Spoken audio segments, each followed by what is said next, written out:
And we are live. Welcome, everybody, to an episode of Indie Comics Interviews. Tonight, I may be without co hosts, so I'll look very technically inept, but we have the great Mark Primetime Polton. Now, he has sunglasses that say Prime Time on them, which is by itself pretty remarkable. Is that from the wrestler Primetime, or did you have those specially made? I had them made based off Macho Man sunglasses. So I do a lot of wrestling talk on my YouTube channel. So I wanted to get my own sunglasses. Ah, I got you. Oh, I got you. Yeah, Macho Man. Is he still alive?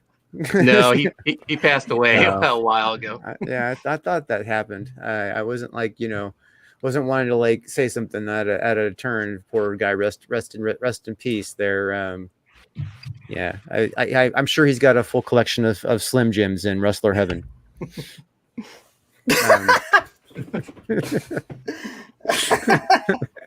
God damn it. All Oh, right. okay. Mark, for there are going to be probably a few people here because we are broadcasting also on Facebook, and I am basically sharing that with everybody right now, and they're going to probably want to know a little bit about you. So why don't you talk about your background, how you got started in comics, and what led to this project? Sure. So I've been in the comic industry about 15 years. Started on my own creator-owned book called Coney Waves. It was about a female detective in Hawaii who solved supernatural mysteries. Worked on that for a few years. And then, believe it or not, I caught the eye of my comic book hero, Rob Liefeld. I was just a fan on his message boards, posting my work. He took a liking to my work and messaged me one day. And actually, I messaged him and said, "Hey, I'd really like to work with you one day. Is there anything I can do to, increase my chances?" And he responded back, and he was just like, "Mark, we're going to work together one day." And that was it. And then it was Thanksgiving 2007. I got a call on my cell phone that I didn't recognize the number, and I answered it. Usually, I just let it go, and picked up the phone. And on the other end, I heard, "Polton, it's Liefeld. What's up?"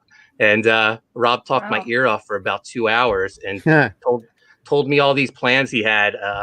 And one of them was he wanted to bring back his book Evangeline, and he wanted me to be the writer of it.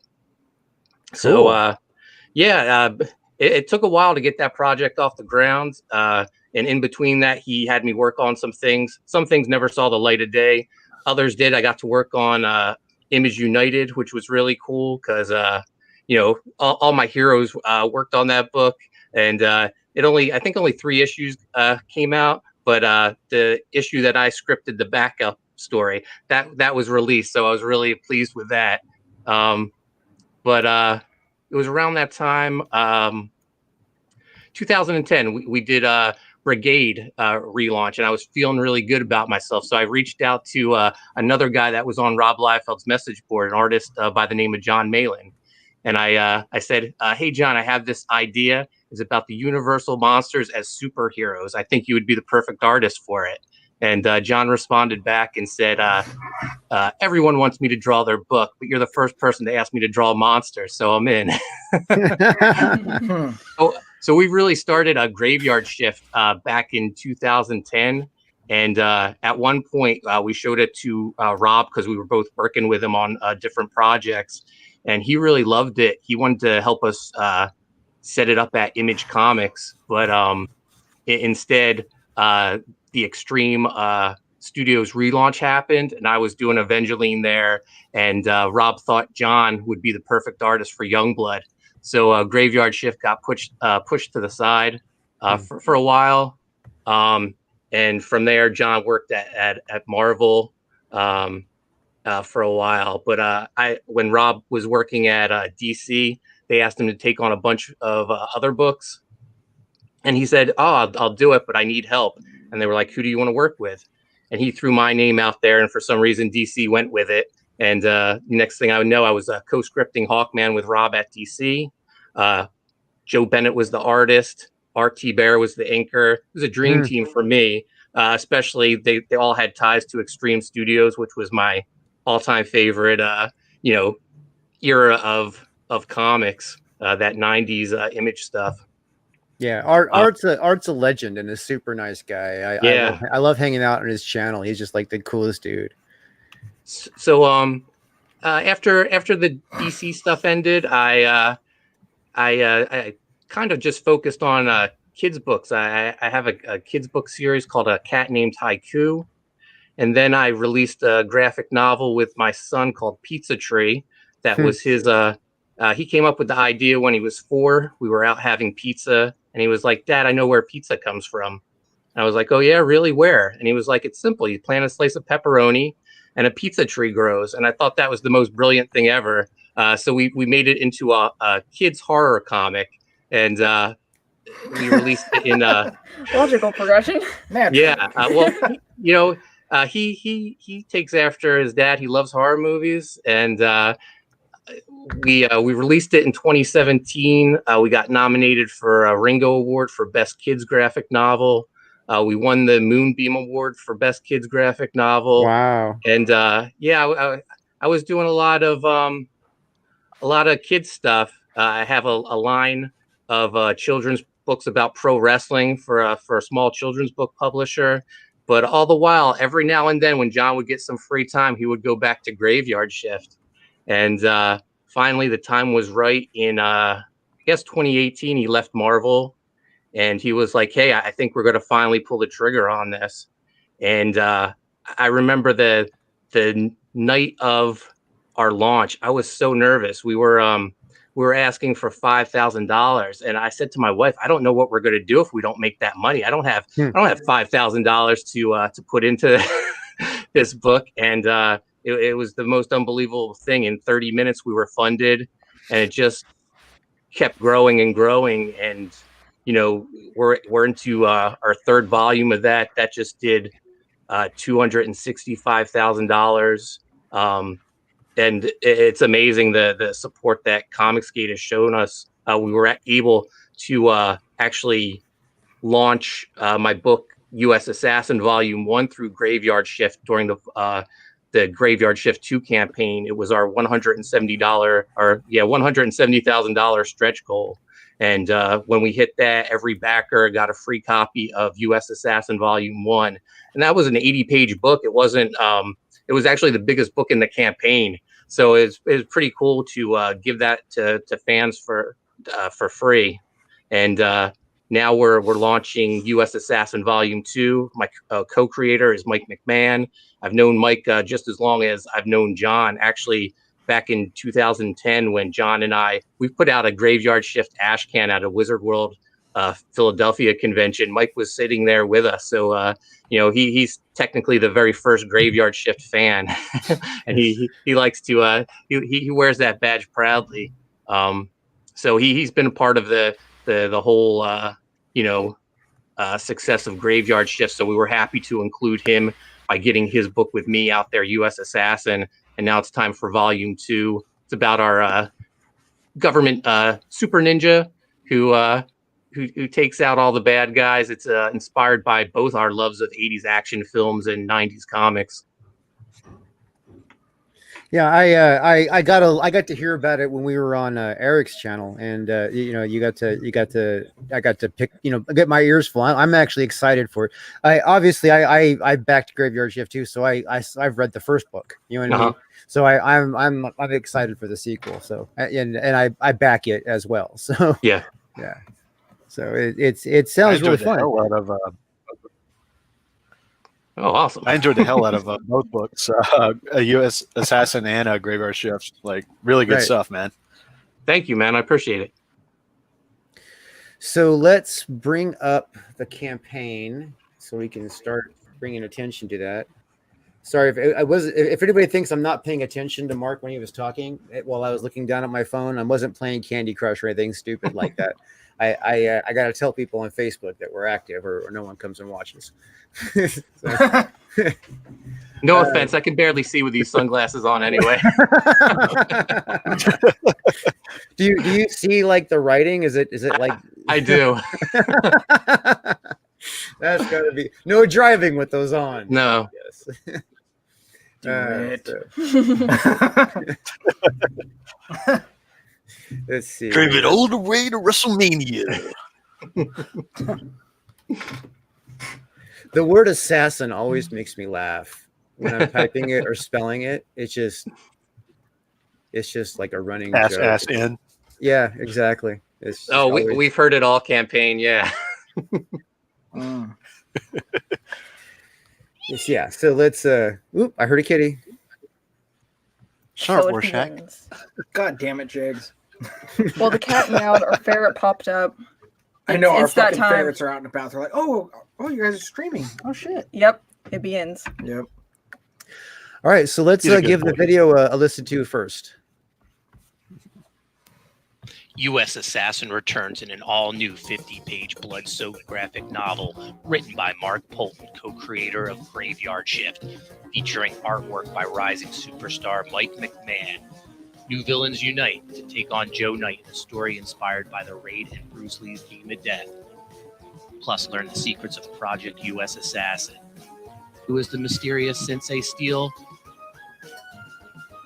All this in a Book One reprint featuring a stunning cover by Mark Yoon. U.S. Assassin. Yeah, that's a nice short one. I've never had a trailer that short in my whole life. That's the Marvel comic book they won't sell me. So, what's your favorite part about creating this U.S. Assassins so far? Just working with Mike. He's one of my best friends in the industry. Also working with my son Chase. He's involved in this too. He created one of our main villains, Slither, and he helped create Bazooka Dog too. So it's just so many fun characters in this book. Originally, it was just planned to be one and done. I pitched it to Mike as the Dark Knight meets American Ninja. It was supposed to be Joe Knight's last time putting on the costume as U.S. Assassin. But as we worked on it, I enjoyed working on it so much with Mike. Not just working with him, but I began to love the characters, especially Slither and Bazooka Dog. And I was like, this can't be the last time he wears the costume. I want to write more of this. So, as we were finishing up Volume 1, Mike had an idea for a couple extra pages where he introduced the new villain Zero Face, and he explained it to me as Zero Face is the Storm Shadow to U.S. Assassin Snake Eyes, and G.I. Joe is the gateway comic that got me into comics and got me into reading other comics. So I was like, yeah, this is right in my zone. I definitely can do something with this. And as soon as we finished up U.S. Assassin Volume 1, sent the files to the printer, I sent Mike the script for Volume 2, and we go more in depth.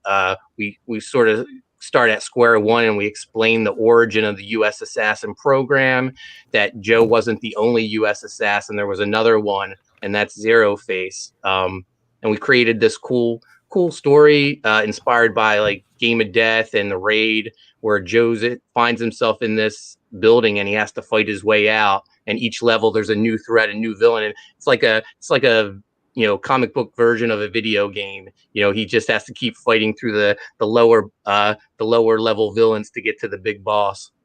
Right on. So I see we have a few people here in the chat. Bronson Gorilla, welcome. How's it going, man? We got Christina. I cannot pronounce your last name. I'm sorry. So we got Christina, and happy to see you here. We got Joseph and Proctor Hawk. That's a name I haven't seen before. Welcome, Proctor Hawk. And everybody, we're glad you are here. We definitely want you to sound off if you're just watching. Let us know that you're hanging out, and that way we can embarrass you and call you out for watching. So like anybody who watches later knows that you were watching us. Just so. All right. So USA Assassins. Now it's actually U.S. Assassins, right? Correct. Because it's a little confusing to the eye here, but yeah, U.S. Assassins. this looks really good. I mean, obviously the artwork is unbelievable. I'm sure the story is going to be, equally as awesome as the first one. So, what about this?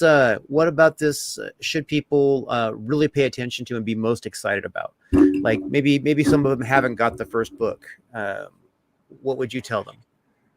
I would tell them that Mike and I are in this for the long haul. We have the first 5 volumes planned out, plus a spin-off book is in the works now. This new direction we're taking with volume 2 leads directly into volume 3, which it was sort of spoiled on Twitter earlier this week. I don't mind. It's a good thing. Artist Cedric Nakan, who's doing a piece for volume 3, he teased his image that he was working on, and it's U.S. Assassin versus Professor Blood from Graveyard Shift. So this volume leads right into a big fight between this new U.S. Assassin project team we're putting together against Graveyard Shift. It's going to be, an insane battle. That's cool. You're going to do a crossover of your own books. That's cool. Yeah, I'm really looking forward to it. I have a bunch of other books, and eventually, I want them all to interact. Hopefully, I can pull off like a big, crossover between all my books. But right now, it's going to be U.S. Assassin versus Graveyard Shift for Volume 3. But one thing I want people to know is Volume 2 is already done. Mike finished his artwork a while ago. It's being colored right now. I think there's only 20 pages left to be colored. So once this campaign ends in about 2 weeks, we'll go over all the files, and then we're going to send it off to the printer really quick. One thing having so many different projects I'm working on, I don't want to have any of them get delayed or anything. So I try to have them done in advance before I launch the campaign. So I'm expecting to turn around this project really quick. I hope to have it at least in the backers in the States. I want to have it to them before Christmas. Yeah, fantastic. That's cool. Having it before Christmas, that's important. Because then everybody's got that, got that thing. It's I don't know. It's like, I mean, there are exceptions. Some people who don't give a shit about Christmas, but there's something magical about Christmas. You know what I mean? Oh yeah, I love it. We got Lothar D. He's all like, "Oh yeah, I should say hi too." Yeah, buy a copy for a friend for Christmas. Yeah, if any books that you know of that are delivering by Christmas, like Captain Love's one of those, you should definitely order that for yourself and then get your Christmas shopping done, because everybody has a comic book fan in their life. You know what I mean? Everybody, so maybe you don't know it. Maybe they're a secret comic book fan and you get to know them better, but everybody should. So tell us what's some of these characters that you're introducing that weren't here before. Sure. So the guy with the octopus for a head, that's one of Zero Face's henchmen, and that's exactly how I described him in the script. I told Mike, create a villain with an octopus for a head. and Mike absolutely killed it. This guy looks awesome. He should be an action figure. That's like one of the things Mike and I, when we're designing these characters, we want characters that would make cool action figures. I don't know if we'll ever have our own line of action figures, but I just remember back to the 90s where there was all these cool X-Men figures, and I want the same thing for us. Even down to U.S. Assassin. Every volume he has a different costume, because I remember there was like deep sea cable, Arctic cable, stuff like that. So I want to give Joe a bunch of different outfits. Yeah, but, that's cool. And considering it's your the GI Joe influence. Yeah, I mean that makes a lot of sense, because everything that GI Joe developed was like designed to be a toy as well. Yeah, so we introduced Dr. Splotch. We introduced the man who trained U.S. Assassin, Sensei Steel. He is every 80s action film sensei. the guy, the man who trained Jean-Claude Van Damme in Kickboxer, Mr. Miyagi, all rolled into one. And you can see in that flashback page to Joe Knight training in the U.S. Assassin program. I'm going to say, I'm homaging, the movies I grew up loving. Kicking the bamboo, you practicing your breathing underwater, pole fighting, stuff like that. We've seen it all before. If anyone had cable TV in the 80s, and that's what I grew up loving. Next to the page with Sensei Steel, that's the villain I was talking about, Slither. My son created him when he was 6 years old. He took a big, probably like a 3-foot page piece of construction paper and drew this reptile snake man with 3 snakes for a tongue. He had chains wrapped around his wrist, and he hung it up in my office. And I loved him so much. I took a picture of him and I posted him on Facebook. And Mike saw Slither, and he was like, "Wow, man, that guy needs to be in the book." And I agreed. We made him one of the villains in Volume 1. We loved him so much we brought him back for Volume 2, and he's going to find a permanent home in the book. He's just such a fun character to write. Yeah, it's got to be awesome to be doing books and have your son included. That's, you know what I mean? That's got to be a lot of fun. Yeah, it's a blast, man. I said we did Pizza Tree back in 2017, and even before then, he was always going with me to different Comic Cons and stuff. So it's a big thrill for him to actually work on books now. Yeah, that's very cool. I mean, it's not too many dads and sons get to share stuff like that. So yeah, I definitely feel lucky. So yeah, this is our retailer poster. When we go through the different rewards, we'll talk about that. But yeah, why don't we hit those now? So sure. So the top tier obviously is the fan pack. That's where you get the one that you missed, right, on a reprint. Yeah, you get the book 1 reprint, book 2, and then a sketch from Mike. Excellent. For $75. That's a steal. Yep. Yep. All right, and then because I mean these aren't tiny books. No. Yeah. Yeah. So you got book 2 for $25. Yep. And how many pages is book 2 again? It is 50 pages, right? 50 pages of story. I think with all the extras, I'm hoping it'll come out to between 60 and 64 pages. Sweet. Excellent. And then you got USAssassin reprint, so you can get, if you haven't had book 1 and I guess you're not going to get book 2 for some reason on this campaign, there you go. If you don't want to go all in and you just want to sample it, there's the book 1 reprint for you. Even if you're just like a Spider-Man homage cover completist, you can still get it. Exactly. And mad props for that too. The Spider-Man / Spawn reference on the cover there. That's thanks. There's a bigger picture of the cover we're talking about here. It's beautiful. We're actually doing this not for a cover because I didn't want to have anyone yell at us for swiping, but we're doing a kind of an homage in one of our chapter breaks as well for another McFarlane cover that he did with Spawn and Batman. Oh, awesome!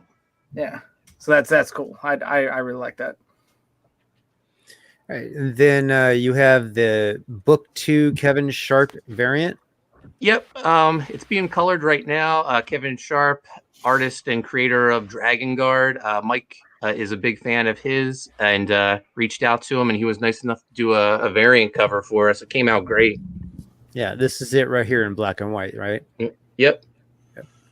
And then the book 2 said Nokan variant. Nakan variant. Yeah, it's going to be a wraparound cover.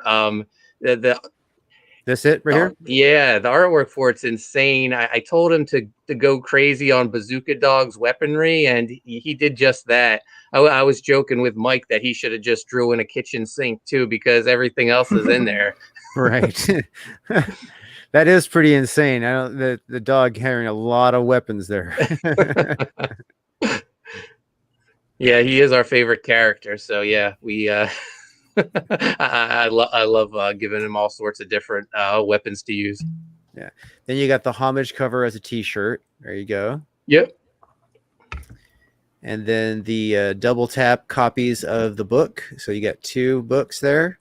Nice Yep, little, and get a little discount. little discount. Yep. And then the action pack book 1 and 2.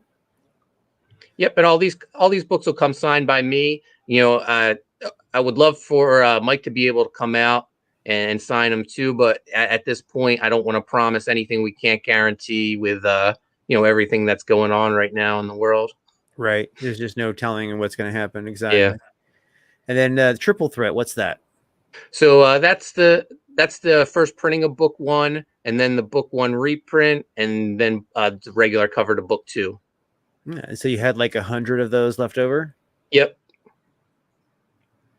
Excellent. Then you have the Patriot Prep Pack here, which is basically the sketch card included onto the triple threat. Yeah. The sketch, is that a card or is it just a sketch? It's a sketch. It'll be the size of a backing board. Excellent. All right. Will it be on a backing board? Yeah. and then here's the USA Assassin Footlocker. What's that? Yeah, so it's a collector's box, and it will come with all 5 books that we're offering in the campaign, plus an exclusive trading card, a print, and a sketch from Mike and a sketch from me. I actually have the collector's box right here. It has our G.I. Joe style artwork on the front and on the spine too. These turned out really fantastic. And we offered 15 of them. 10 have already been spoken for, so there's only 5 remaining. And I think for everything you're getting in it, I think it's a great deal. And there's only 5 of those left. So if you want that G.I. Joe homage footlocker, you need to jump on that right now.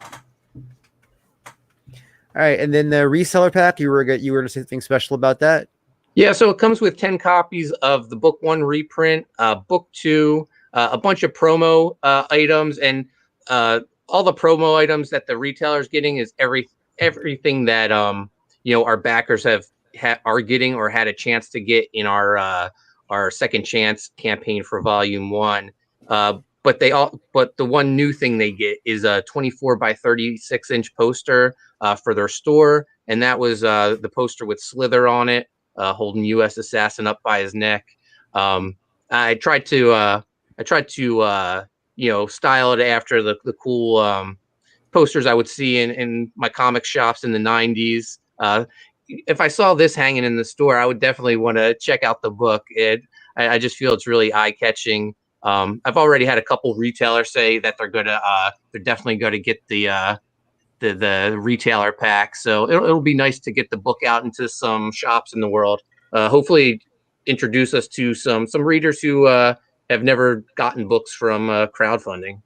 So this is you say that's 10, 20 books, right? Plus the extras. Yeah. And is that the shipping price, or I mean, is there what's the? I'm just wondering what the retailer rate is on that.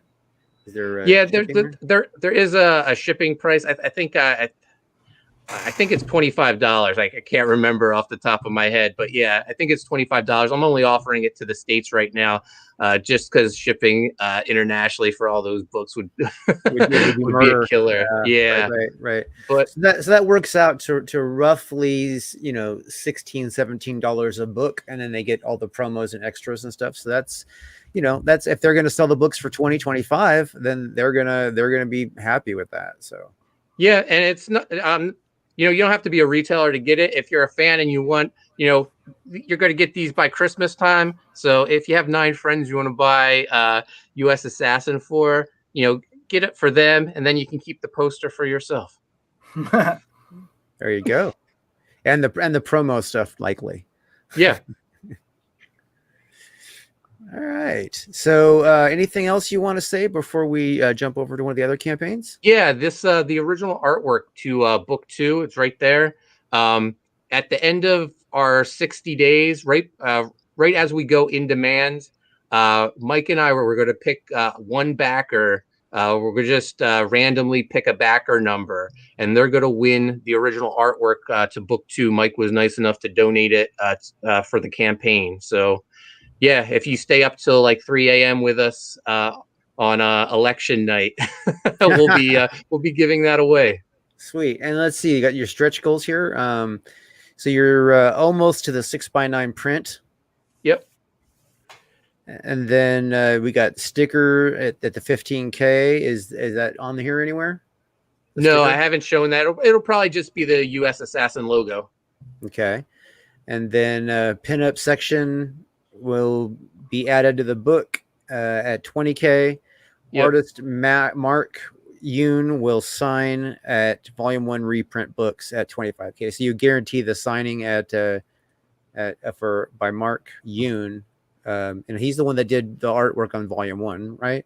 He did the Spider-Man homage cover. Just the cover. I got Yep. you. Okay. All right. Well, that's very cool. It's very, very cool. Like I said, I already backed this, so I'm like expecting this already. So Thank you. all right. Let's see here. Let's give somebody else a little bit of attention here. See, JP, we're gonna put you last. No offense or anything, nothing. It's not like a negative or anything like that. I don't want you to think that. I just want you to get the feel of everybody else's campaigns. So you're like ready to roll. That means I'm the headliner. Yeah, there you go. All right, so let's take a look at let's take a look at issues here. Woohoo! And we're going to start off with the trailer. I like to do that. Oh shit!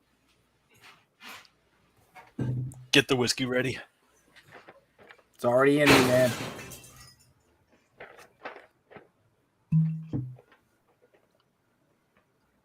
Hello? Yep, it's good. Flick. All right, it's working. We're doing a trailer for a comic? How's that work? All right, whatever.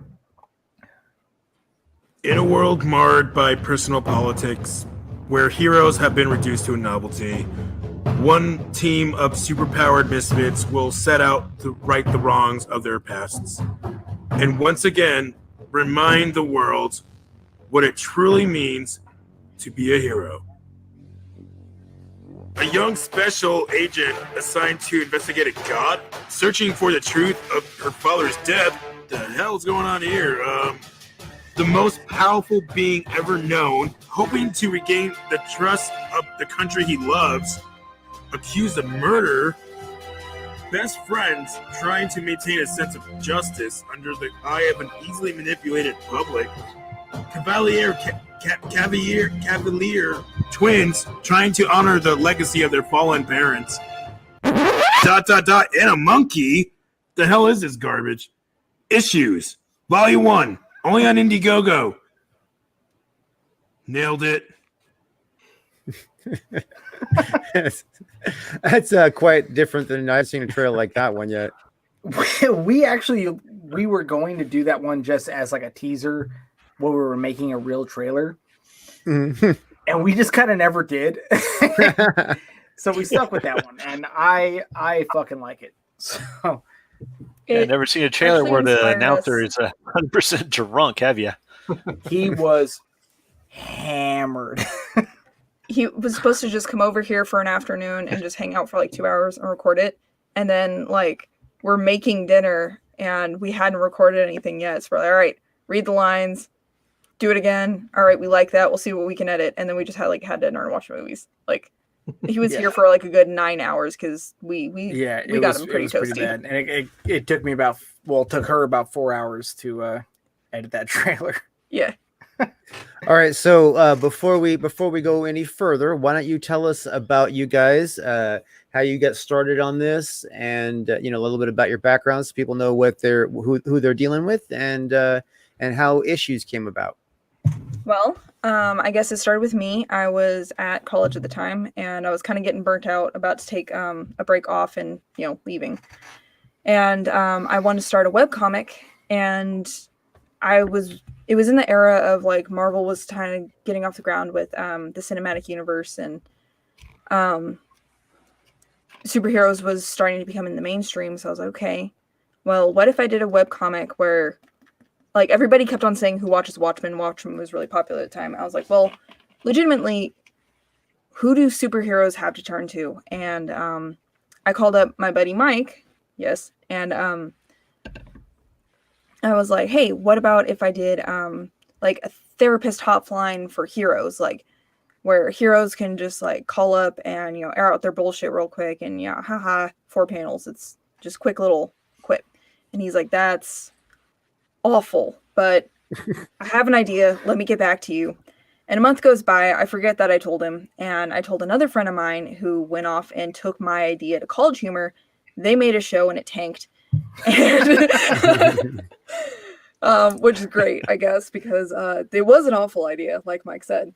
And yeah, he so, actually stole the idea. Like we found out way later, he stole the idea and the name that I had come up with, like a cunt, and it tanked. That's very So- that's sadly that's very LA. It's very LA. yes. Yeah. Yes, it is. So Mike was like, all right, I got you. So here's what's up. And it was way more like Cold War style idea than just like, hey, you know, therapist for heroes. It was like, no, what if she's actually an agent? And what if things are way more covert and, you know, there's all this conspiracy shit happening? I'm like, this is fucking brilliant. And he's like, and that's only arc 1, motherfucker. I was like, okay, we've got something here. And this was back in 2013. And I had my own shit to deal with. I was living in Texas at the time. And when it came to, you know, find a new apartment, I was like, hey, Mike, do you have any room at your house still? And he's like, yeah, me and my wife love you. And so I ended up moving in with him. And a part of the deal was like, let's actually work on this comic. Let's get it off the ground. And we finally got an opportunity this last year to actually work on it full time. So he's been writing. I've been hammering away at art and trying to find a style that we can agree on. And it's finally happening. So I feel like that's a good segue to you. Because you're far more eloquent than I am. I explain it differently. Yes, you do. So I was trying to essentially just kind of like work out some of the bugs in her idea in the first place, and then I got inspired because personally at the time, like I've always been a comic fan, right? A fucking nerd since I was a little kid. Like comics were my escape from just shit going on in my life. And at the time I was I used the term, I smell the blood in the water of the big two, you know? And I was like, when I was younger, there was a like indie comic revolution that happened. And I feel like that's going to happen again. And this is the spirit that we need in this type of comic, in this thing where it's like bringing it back and like having the comics for the people again and not just being about the corporation and everything. And this was long before like Comicsgate or anything like that. Like I didn't realize that everyone else felt that way as well. I've always been that kind of like, not really a conspiracy theorist, but like everything's going to end, everything that I love, so I need to create it myself kind of thing. And so I started thinking about like, let's do heroes and let's have it be like a commentary of the way that that comics are going right now with how politicized certain things are being and so on and so forth. And let's actually have like, let's bring back classic heroes that are mistreated in comics now. Let's actually have them come back and show everyone that, you know, real heroes are necessary again.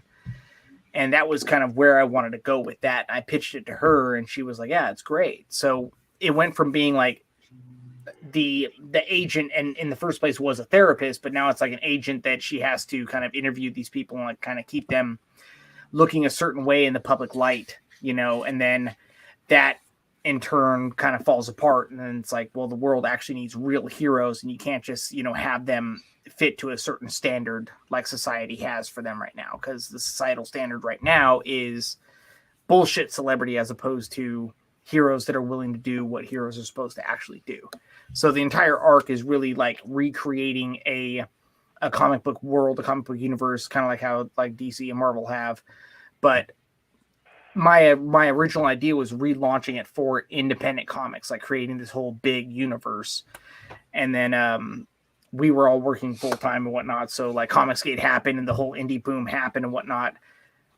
And we weren't even working on it. So now I was like, oh shit, like I finally have some money to put away. We need to do this. Like now is the time. Like everyone is there with us. Like let's fucking do this. So that's what it is. We've been working on it. And now instead of it being like creating just the universe for everyone else to be able to have their own adventures in and see themselves in, now it's like just more like a love note to all the other fans that felt as though like they wanted real heroes again and things like that. So this is just a love note to all of them. So we ended up doing the campaign and all the cameo tiers, how we priced them so much lower essentially because I want fans to be able to see themselves in a comic. Like this is just kind of like my way of trying to give back with this idea that I had. Like if anyone else felt the way that I felt about it, then, you know, join me here, you know, join us here. Like I'm creating this world for you guys. So yeah, that's kind of the main spirit behind it. Yes. Yeah. Cool. Also, I want to throw in as well, Mark. I cannot express as much like how much I actually appreciate someone bringing back like G.I. Joe style stuff as well, because that's one of the big things that I grew up with too. And I couldn't necessarily fit that into what we were doing. Like there just kind of wasn't really a thing for it. But that's great that like seeing that be covered in the Comicsgate world that we have with USAssassin and like Jawbreakers and whatnot. I really love seeing that's coming back because that was a huge part of my childhood too. And I really thoroughly appreciate that. And I didn't mean to come off like I thought someone was going to think that we were swiping. Like I really like that someone did that, Right. Because when I thought of that other thing that we were doing, I was like, fuck, man, we can't really do that because I don't want to get in trouble, you know. But we're so I the kind of only made ones it a doing it, thing. so- Yeah, but I'm really glad that like other people are doing that too, because well, even like Todd McFarlane, who was like, when I was younger, he was like the king of like the indie comic revolution, you know, like he turned around and redid a bunch of his covers with Spawn and, you know, his other characters, and whatnot, his other original characters. And that's kind of what gave me that idea. Like our reason for doing it was like kind of like a nod to him. Like you inspired me when I was a kid. Now I want to try to, you know, inspire the next guy, hopefully, you know, and that's really awesome. And also with the, having your kid work with you on stuff as well. Like I'm a dad. I got 3 kids, and I love kids, and I love that like they're in that mindset where this shit can still like be their world. Like they're not all beaten down by the shit we have to go through, you know. So we actually had a tier in our thing as well that like my kids don't really get into this as much as I do and whatnot. I'm kind of the nerd of the family, but if anyone else wanted their kid kind of involved in this stuff with them, like I actually created a tier for that as well. I love seeing that, like you did it, Umbrella Guy did it, you know, with his daughter and whatnot. I love seeing that, so I actually put a tier in there specifically for that type of a parent, where it's the have your kids art featured in it as well. Oh, that's awesome. There's cameo tiers and whatnot. So actually, Bear, she's in the chat. She bought one for her kid to actually be in the comic. This one here, the child's art is that it would essentially be sent to our heroes in the comic as fan art, and because this is a world where superhero teams are they're not allowed, and this is the first team that's been allowed since 30 years or whatever. And they're really trying to learn how to be a team, and they don't really feel like they're truly being the heroes they're supposed to be. And this would be they get this art from a kid, and they go, yeah, okay, if we hit this one person, we're really doing this, and this is supposed to be that kind of turning point with them. But it's featured in every story, and I wanted to put that in there. Like, if you want your kid in this stuff, that can be your kid's art.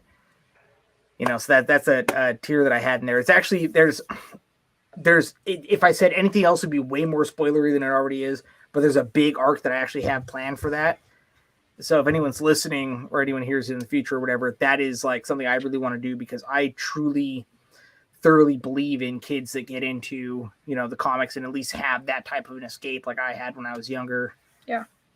So that's thrown in there for you guys. This is very much a love note to heroes that I loved as a kid, heroes that I believe we truly need to have again. Real heroes, like manly fucking heroes. People are allowed to be manly. People are allowed to be sexy. Yeah. And if someone's a cunt, you can call them a cunt, you know?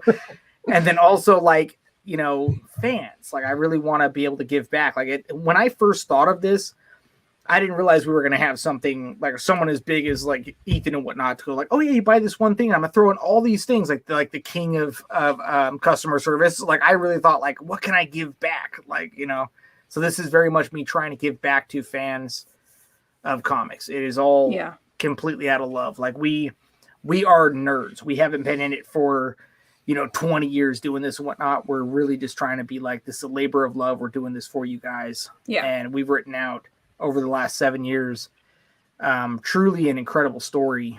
Yeah. Everyone who's actually like, there's, I think 3 people on the entire planet who actually know the entire story. And they're all like, yeah, this is good. This is good stuff. So I'm really excited to get it out there for you guys. I personally, I'm an artist. I grew up really liking manga and those brands of comics, and for various reasons, it just wasn't allowed in my house. And the idea of being a comic artist was completely squelched. It was like, be an architect, you're good at drawing. It's like, well, I have to be good at math, and I suck at math. Well, you're fucked. So that was my childhood. So when I finally became an adult and was like, oh wait, people can actually, do comics. Like, oh, this is awesome. And I remember doing like a lot of contests and stuff like that and working my ass off. And for one reason or another, it just didn't get included in the comic, or, my portfolio was ignored or whatever the hell. And, it shit happens. You get rejected. But like Mike was saying, it's a love note for the fans. So one of our tiers that we unlocked was a fan art contest. And anybody who submits, it will be included in the book. Whether it's in the back of the book or our top favorites will be chapter breaks, but everything is going to be included in the book, and in one spot or another, we'll find a spot for it. Like our, get drawn in tiers, they're really affordable in the grand scheme of things. Like, we don't have, 20 years in the industry to throw our name around. So like, we're not asking for thousands or hundreds of dollars. We're asking for, honestly, like $25. Like, you get the book and you get to be drawn in for $50, I think, is that tier? Yeah, it's $50 to be drawn in, yeah. So honestly, it's really, we're asking $25 to get drawn in. And like our tiers are really affordable. Well, like we have the fans in mind. We don't just do the regular cameo stuff though. Like we actually had we have one guy who did take us up on the video chat one, which it's the description of it is dog shit, but it's very much instead of just having a cameo or a speaking role, it's you can pitch your character to us. Like, you actually do a video chat with us, you pitch your character, we get together and write out the scene that your character is going to come in at and whatnot. And as long as it doesn't break the story or whatever, by all means, I want to put you in there. I want you to be able to see that. So I had a guy on the last stream we did. He was like, yeah, all right, cool. Like, that actually sounded cool. And we've been texting and whatnot back and forth. And he's like, okay, can my character be like an anti-hero? I'm like, dude, yeah, as long as it doesn't, break what we got going on or whatever, your character can be whatever you want it to be, man. I want to be able to put you in there however you want it to be. This is, in my opinion, like they bitch about like representation and stuff. Like, to me as a nerd, like, this is really representation. Like, how do you really want to see yourself fucking portrayed in a comic if you're a comic dork like me, So we all did it. It's all kind of like a little love note to all of us, kind of striving to be able to put this out there and whatnot. Buddies of mine that I've had dork conversations that turned into the inevitable dork argument with about whether or not they like certain heroes and whatnot. So I put things from our conversations, our arguments in there. So a lot of it is more organic. It's not just telling that story. It's more so showing you the actual relationship that these characters have, as just kind of showing the relationship that we've had with everyone else growing up and all of our friends that actually helped us out, kind of doing the banter and everything. I'm a real stickler for like flow of stuff, so a lot of it is taken from like our real conversations, things as well. I'm like I'm rambling, I know, but I'm just super excited about this. Yeah. I really am. We actually like, well, I had another big like kind of breakthrough today that I'm still kind of riding the high of as well, of like just super little like, not to be that guy, but little genius things that happen with the writing and everything. Just I'm minor really little excited about it. adjustments that fixed major things. And it was just like, yes, we needed that. So Yeah, exactly. Little things. All right, well, like let's go through your tiers real fast then. So the have a speaking role. What is that? That is, you have a cameo. Anyone who actually does a cameo is you're not just in there for like, hey, look at that, and that's it.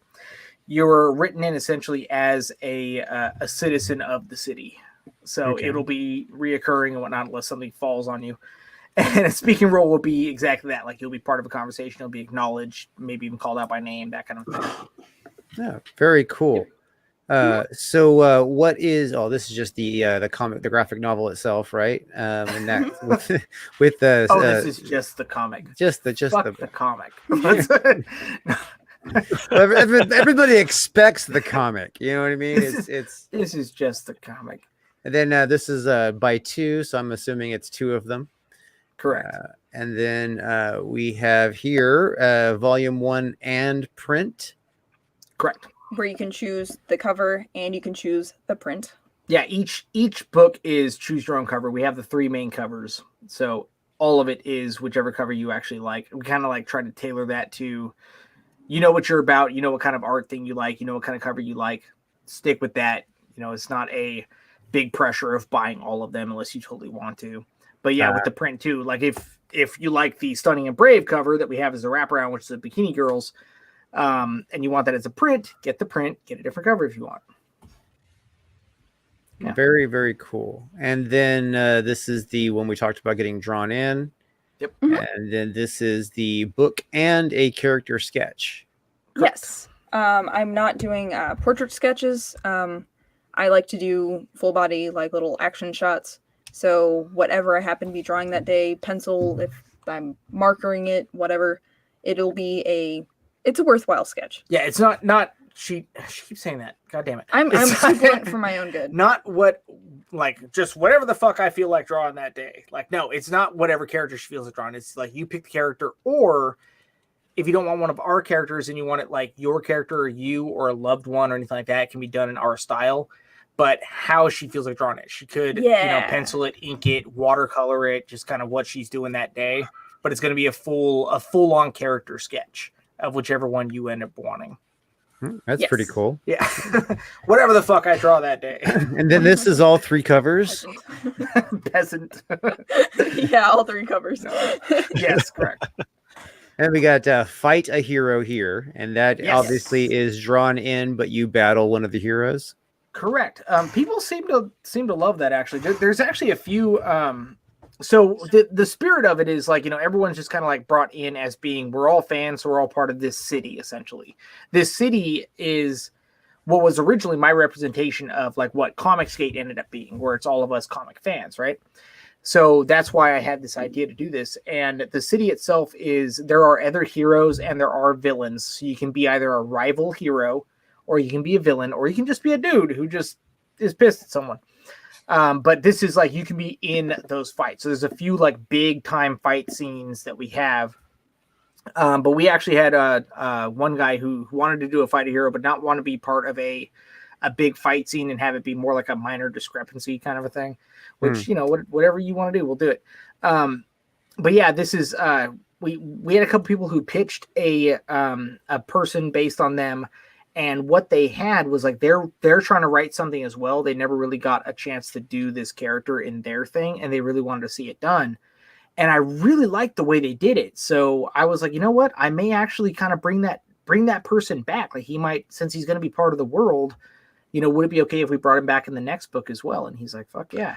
So it's was that Mr. Puppy play Steven Seagal? Do what now? No, he's no, he is a reoccurring character. But that was just someone trying to throw me off my game and not realizing exactly how Spiteful you are? how spiteful I am. If you want to pitch me some stupid shit, I'll do some stupid shit. I'll do it. You'll be in there and everyone will laugh. Yep. All right, so that sounds like it's a good tier. So basically, they get to negotiate with you to how they get to fight a hero. That's kind of fun. To an extent, yes. My main rules are like no like straight up world breaking, world ending powers kind of thing. Because one guy basically pitched us what was it? The Superman guy. I told him no like massive Omega level things because again our heroes still need to go on for another 2 books. He was like, all right, awesome, and then he wanted to be Doomsday. Yeah, that's what I was like, well, shit, dude. Tone that shit back. Yeah. Although I cracked up, I was like, oh my god, we should have him like this big Doomsday guy just like getting coffee. just like walking around the just city. be in there and like he trips one of our heroes in a line and calls him a bitch. Yeah. And walks away. And we're like, oh man, no. So what you just have to have a hero with superior powers to that temporarily enough to crush him. Yeah, but like I don't want to just break it just because like, you know, do the like really poor like when Superman's written really lazy where it's like, oh, all of a sudden he can fucking explode because of all the radiation he's had from the sun for the last 60 years. It's like, no, why don't you try to think your way out of it, man? Come on, you're a writer. You're a writer, do your job. So yeah, I don't want to have to do that. So I bartered with the guy and I was like, all right, I'll give you Bane level, not fucking Doomsday level, man. Come on. So next tier was your child's art featured, which is the one Mike was talking about already with like it's gonna be in the plot, it's gonna be vital. I'm really excited about that one. I'm actually like kind of really bummed out that no one has jumped on that one so far. So many people have joked around about it, being like, I would be uncle of the year if I bought my nephew this, and nobody's done it already. Yeah. Yeah, pull the trigger, people.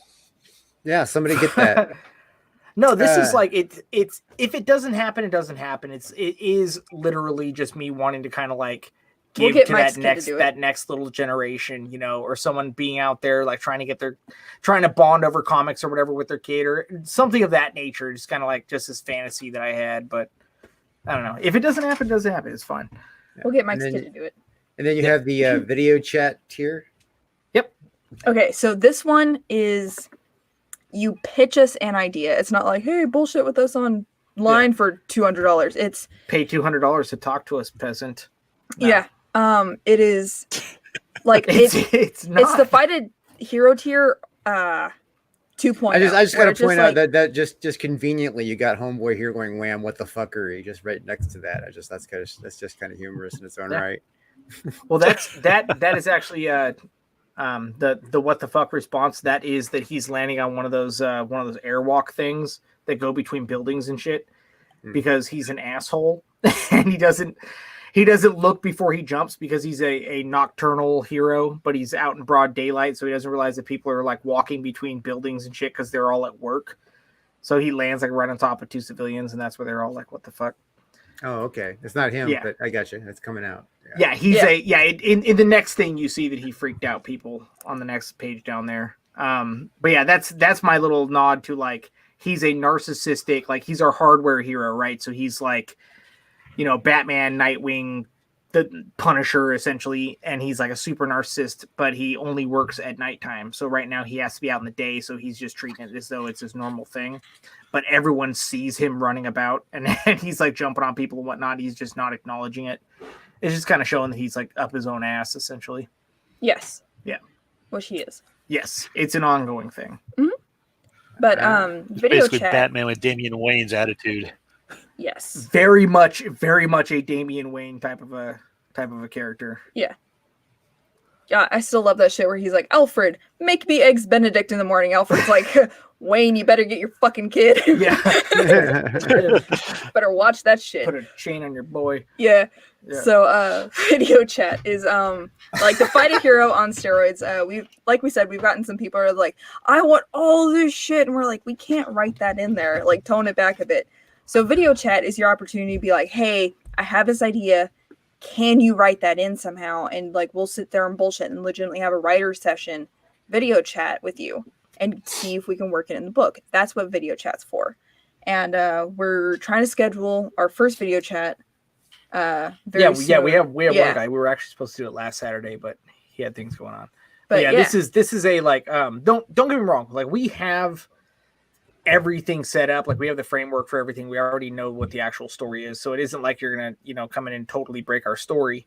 But this is more so like I have a little bit of wiggle room for the fans. When I was first asked how many pages it was going to be, and I was thinking like, well, with the story that we have laid out and all the fat cut out, it'll be about 80 pages with everything else put in, all the cameos and separate scenes or whatever with video chats, possible things. There's certain areas where I know I can plug you in.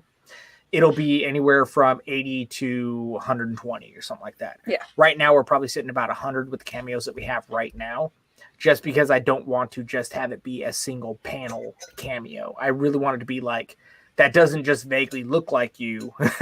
It's you, you're there. I want you to feel as though you actually got your money's worth. Yeah, it is not a Where's Waldo. It will be very apparent. Yeah. And that's not like bash on anyone else that does it. It's just like a lot of people that do the cameos and do the video chats, things like that. Like they've been at it for longer. It's going to be the Sgt. Pepper's cover of the.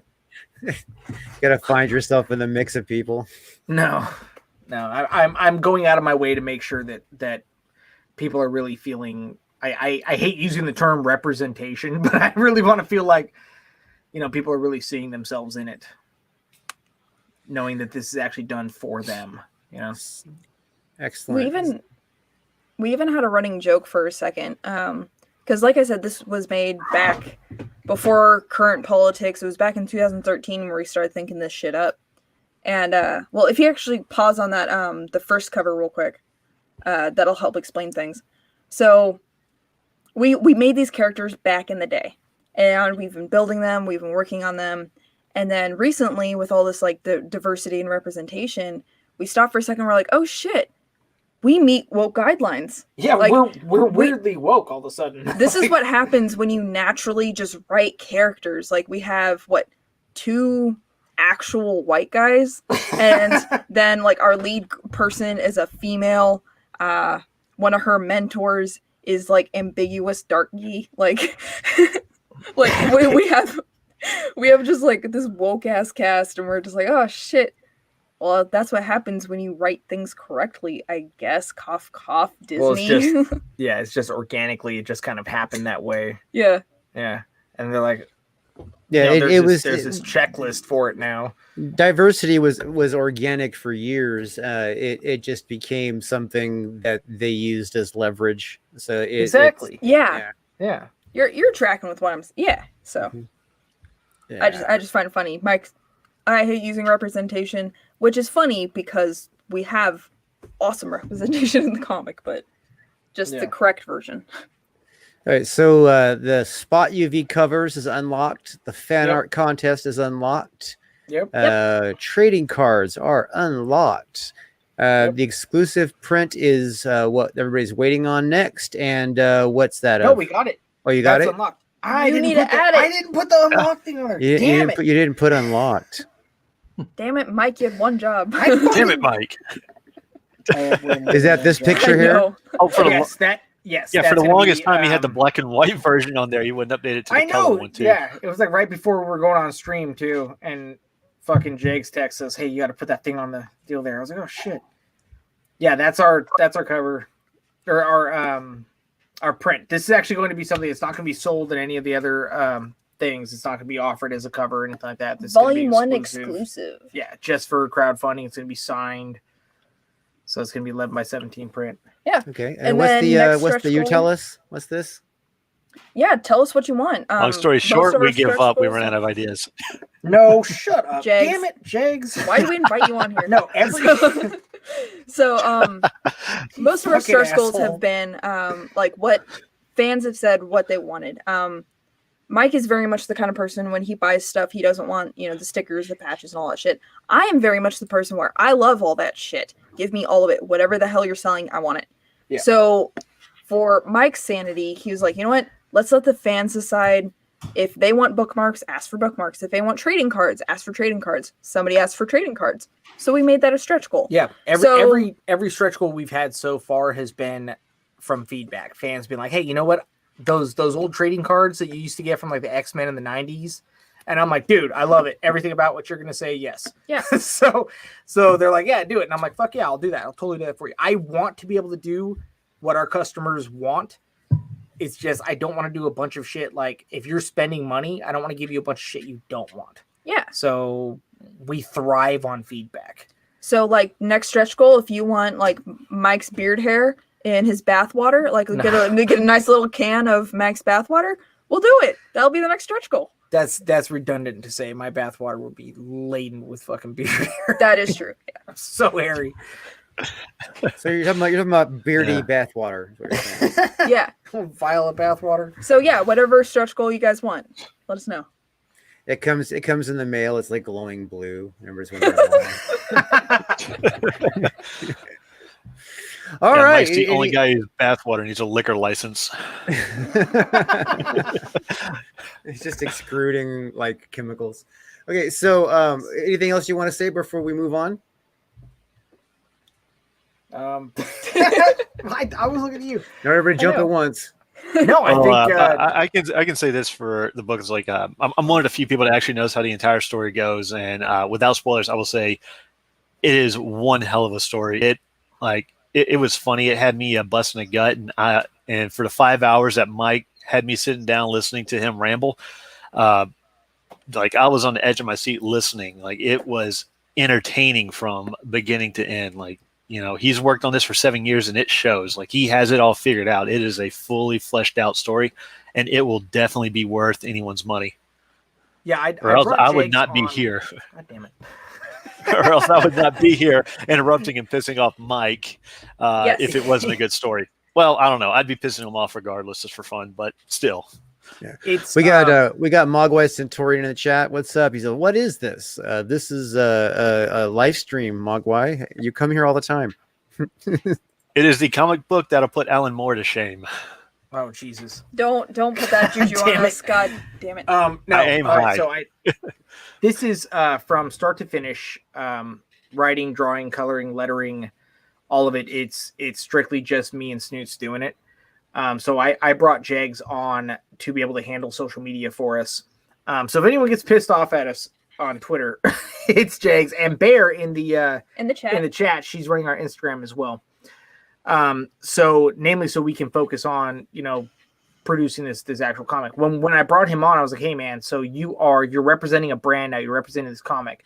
So I want to pull you on for a call and I want to tell you what it is you're actually, like, spoilers, man. I want to tell you what it is you're actually talking about. And yeah, we were talking for like 5 or 6 hours. And I was like, this is the entire plan. This is all 3 books. This is any surprise stuff we got going on. And afterward, he was like, yeah, dude, that's fucking killer. Like that's really good. And I'm super excited about it because we have been working on it for a long time. Hey, old potato. Yeah, we got Satanic Potato in chat. But What a when we name. yes. When we brought Bear on- King Toad showed up. What's up there, Shane? What's up, man? he's got a book coming out, Mouthman. It's gonna be pretty cool. And of course, Bouncing Gorilla's still here. Oh, that's Mothman's creator right there? Yeah, King Toad. Yeah. Oh, hell yeah. But yeah, when we brought Bear on, we had a discussion with her outlining what issues is, and she laughed and cried. Yeah, she cried. Yeah. It's not all a comedy. It is supposed to be like a like Always Sunny in Philadelphia kind of a thing with superheroes. So it's like that kind of they're all buddies. They have that dynamic, but they're assholes, so they kind of talk shit. But there is a real story to it there, and it does actually get, you know, really dramatic in parts. So yeah, she started crying. Yes. Yep. Well, sweet. Alrighty then, let's jump over to PJ's book here, How to Die. Woot. How to Do Die. tell. You are here still, right? I am. JP, right? Sorry, I didn't call you PJ. It's Joshua Plack, right? So it's just Joshua. Josh, how do you want to be addressed? JP, Everything's fine. PJ's even fine. PJ. All right. Well, let's give this video a watch real fast here. Oh, Vimeo.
All right. Sold.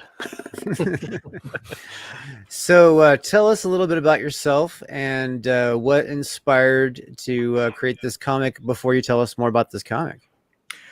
Kind of an oddity. I graduated from college a couple of years ago, and so I found myself kind of oddly studying classic literature and comics at the same time. So like reading things like, Beowulf, Canterbury Tales, while reading, like the Max and old, like Ditko, Kirby comics. And I liked comics as a kid when I was younger, but I kind of fell off. And then studying them kind of side by side, when I went out to like kind of create things, I was just kind of naturally drawn towards incorporating as many elements of like classic literature into the comics I started creating. So like Eudaimonia, it's pretty successful. My first two books, everything's completely done in verse.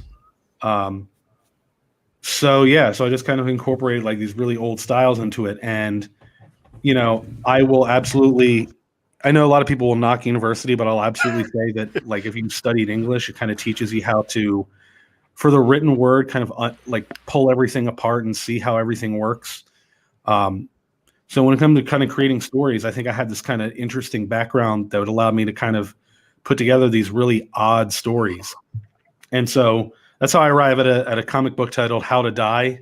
It's basically about it's kind of world building where like when people die, they can evolve and save themselves, but they're only able to do this if they are horrible enough people in their life that they can kind of achieve these powers through their horribleness. So the person on the cover there is the Black Ice. This story is kind of constructed interestingly. It's basically a story in which the villain and the protagonist evolve together. Like you see them become side by side. So it's basically two little mini, almost like vignettes, which of course have to culminate in them colliding with one another. So the two stories in the book, the first one is The Birth of the Black Ice, and that's the villain on the cover. The second one is A Pathetic Man. The protagonist, his name is Bishop. He is essentially treading water in life. He is kind of drifting aimlessly, and he knows it. And so when his life begins to kind of deteriorate through looming unemployment, he just steers into it because he knows that like anything would be better than to just kind of tread water going nowhere. But what he doesn't realize is that by steering into his descent, he makes himself the prey for the Black Ice, which is a creature that basically for generations his family has hunted those who kind of hang perilously from the bottom rung of society. So essentially like shearing the sheep, that's what his family has always done.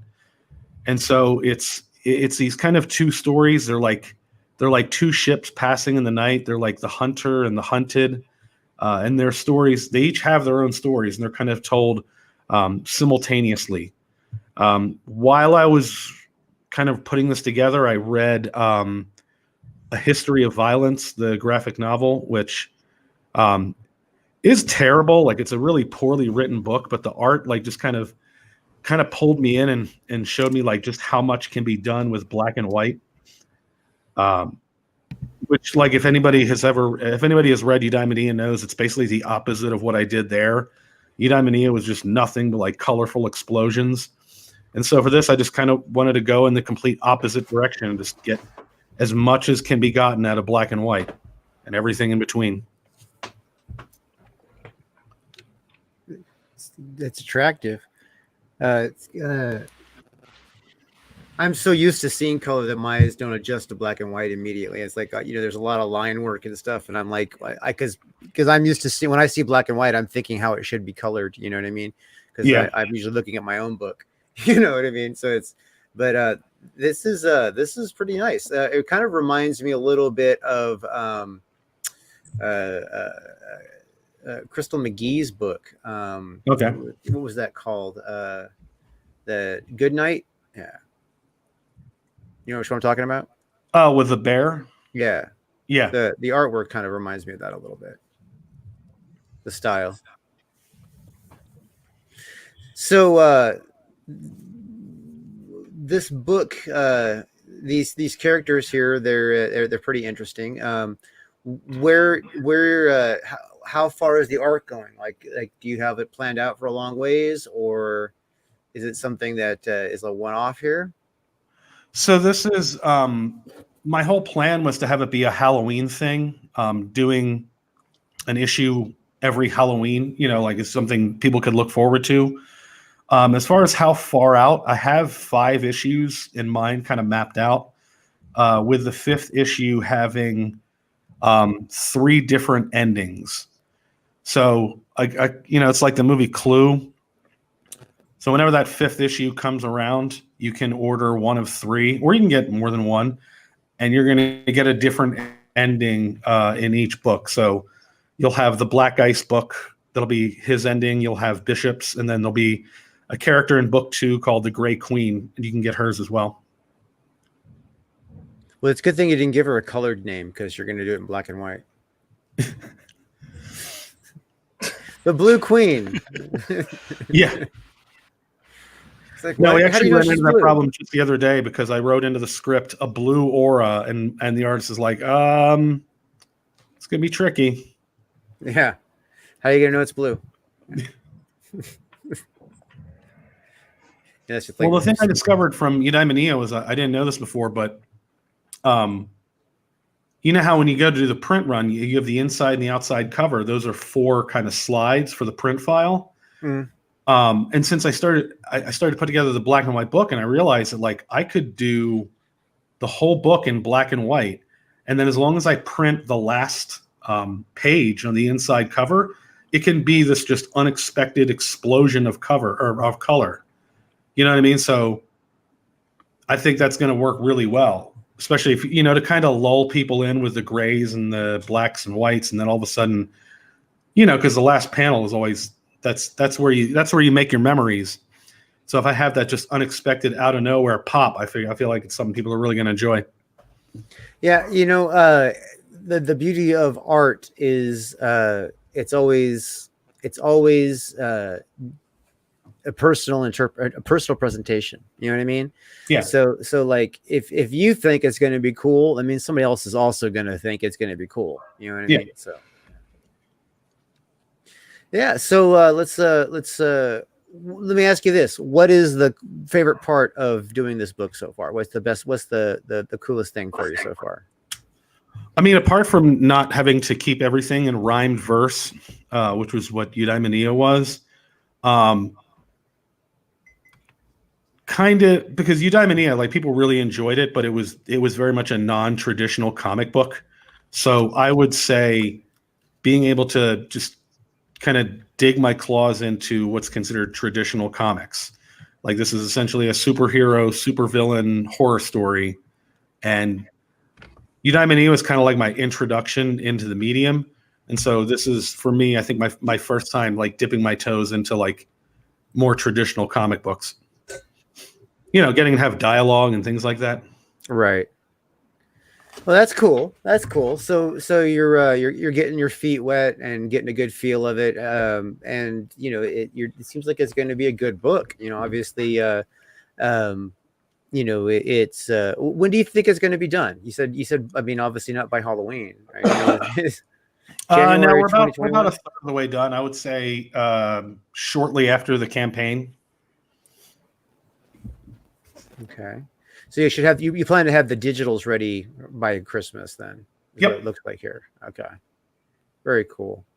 All right, let's look at your tiers here. So you got your featured, you got a variant bundle, and so you have the original cover, which is this one, correct? Yeah, I'm calling that the splatter cover. Splatter cover, and then this is the variant cover. Yep, the watercolor cover. Okay, and who's the artist on the covers? Bogdan Ristea for the regular one, and I'm embarrassed to admit I don't remember the name of the variant cover. I should know that, but it was just like a one-off thing, and I will have to find it. Yeah, I recommend you putting it in here because someone might know them and they might buy the book just because of that. Yeah. All right, so that's that one, and then you have here digitals. That's obviously the digital version of the book, and then just show me how to die. That's one copy of the book, $15. And then this is the show me how to die variant, how to die, and then you obviously have the T-shirt from your previous book here. Yeah, those things are super comfy, by the way.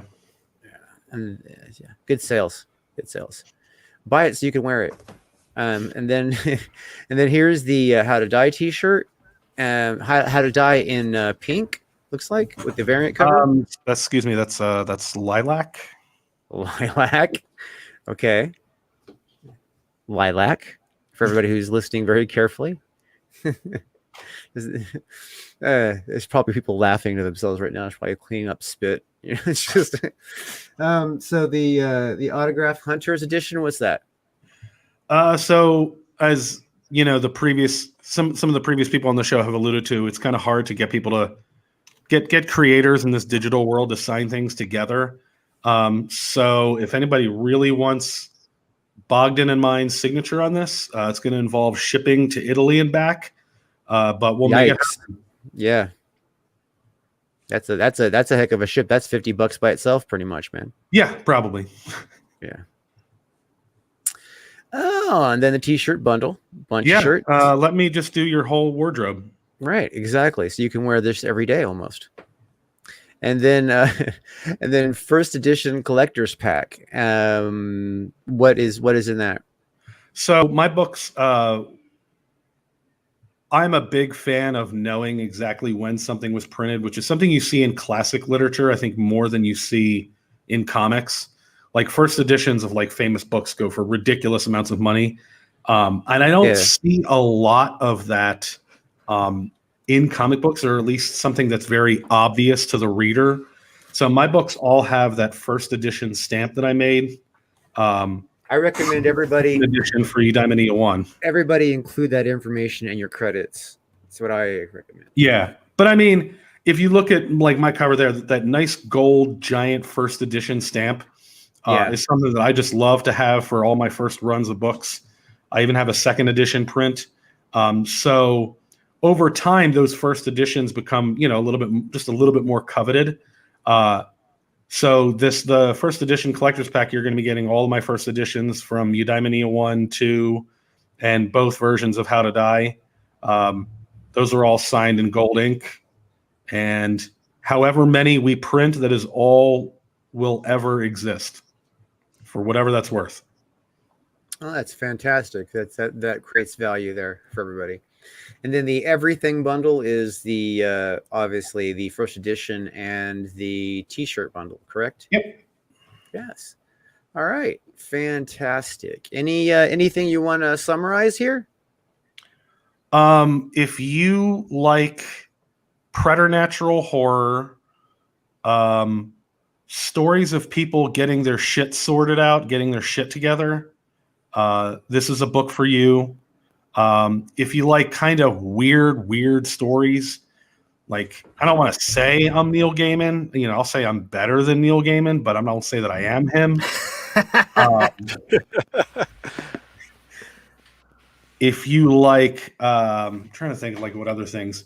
Like this book, honestly, like one of the books that was hugely inspirational for me was actually Spider-Man. I know it looks absolutely nothing like it, but I enjoy what I enjoy about comics is what makes them human, not what makes them superhuman.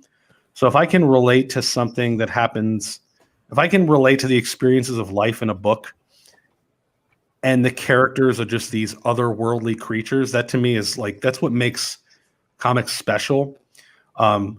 So the story of Pathetic Man is really about somebody is something I think a lot of people can relate to as we see, you know, more like Arrested Development and people like failure to launch, people unable to really get off on their own. At its heart, even though it's a horror story, that's also what this is. It's a story about somebody finding their way, finding responsibility. And so if that's what you like about comics, this might be something worth checking out. Even if it's told in like such a bizarre, horror, macabre kind of a manner. All right. Well, it's you got a good price point. You looks like you got a lot thought out here, and obviously it looks like the book should be doing pretty good.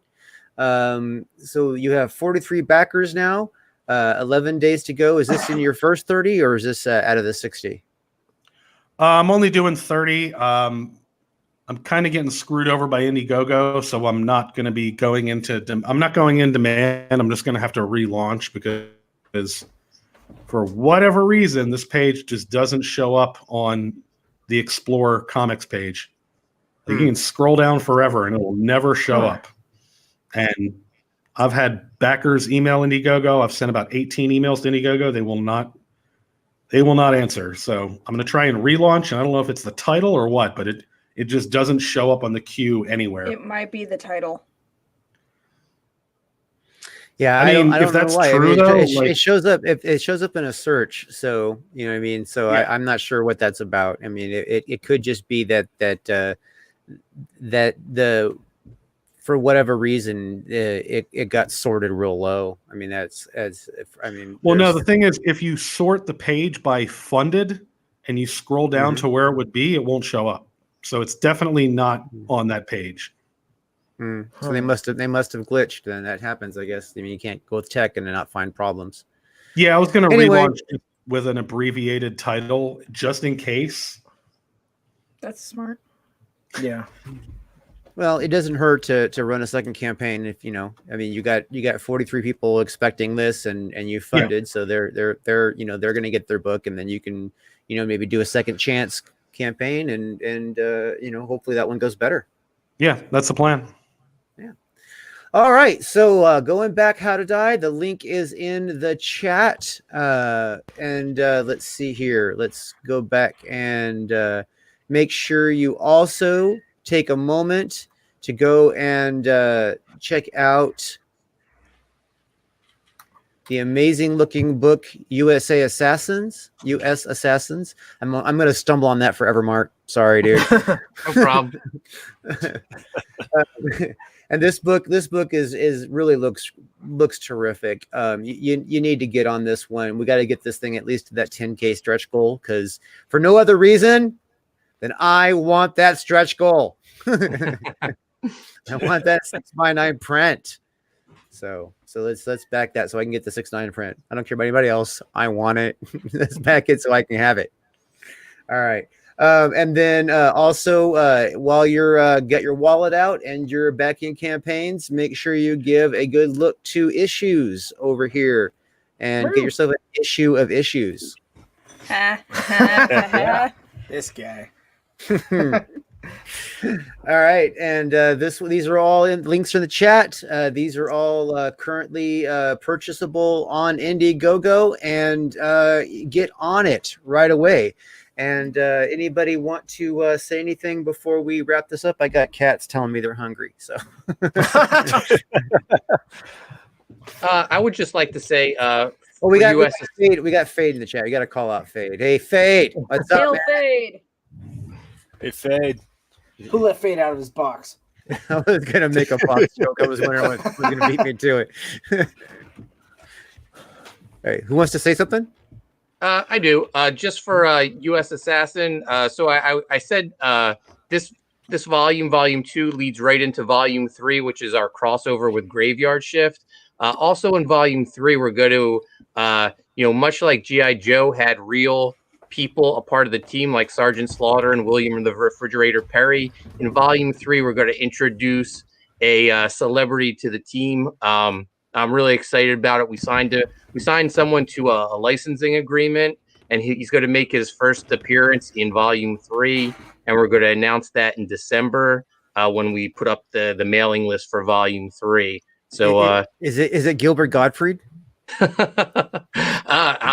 You're gonna have to wait and find out. He's not going to tell us. I was all fucking leaning in and shit. And he's like, I'm not going to tell you. So yeah, it's an epic tease. I already gone through it once. It's an epic tease. That's awesome, though, man. Doing a crossover too with the Graveyard Shift. That's cool. Oh, thank you. That's really cool. I'm excited for that. Yeah, it's gonna be great. Everybody needs to back this book. It needs at minimum another $715. Hell yeah. He wants his fucking print. It's a nice print. Yes, I do. I do want the print. I may be a comic book nerd. I may have a small comic book obsession. I may have spent over $2,500 in the last year on comic books. I mean, it just happens. So You could have bought a car, but you bought comics. yeah, I could have bought a used car that broke all the time, or I could have bought comics. Well, down payment. Don't insult me, Steve. I'm from Texas. Leave me alone. Everything's cheap there. I have Texas jokes up the so I'm gonna leave those. I'm gonna let those be. So everybody, thank you for coming to another great episode of Indie Comics Interviews. We loved having you here. We know that a lot of you were just watching and lurking and whatever. We do like it when you say hi and sound off so that we can acknowledge your presence and embarrass you if possible. And because embarrassing people is fun, it really is. And we will be back next Tuesday at the same time, same channel, and we will have new guests for you. And we look forward to seeing you there. And we will talk to you soon. Thank you for coming.